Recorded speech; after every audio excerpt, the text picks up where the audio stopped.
Andorra'da drone'unuzu gökyüzüne bıraktığınız anda 50.000 euro ceza yiyebilirsiniz. Peki bu küçük ülkenin diğer şok yasakları neler? İşte hiçbir yerde bulamayacağınız gerçekler. Andorra, coğrafi konumu nedeniyle Fransa ve İspanya'nın hava sahasına giriyor. Bu yüzden drone uçurmak kesinlikle yasak. 2022'de bir turist 47.000 euro ceza ödedi. Peki ya gizli çekim yaparsanız? O zaman hapis cezası var.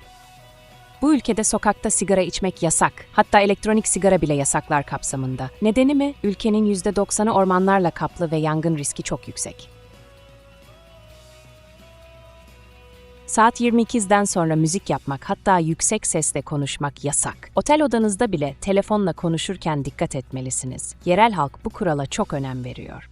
Çöpünüzü yanlış kutuya atarsanız 500 euro ceza. Andorra'da her atık türü için ayrı kutu var. Cam, plastik, organik. Türkiye'de alışkın olmadığımız bir sistem. Andorra, kurallarıyla turistleri şaşırtmayı seviyor. Sıradaki videomuzda bu ülkeye nasıl vizesiz gidilir onu anlatacağım. Abone olup bildirimleri açmayı unutmayın. Yorumlara yazın. Sizce en ilginç yasak hangisi?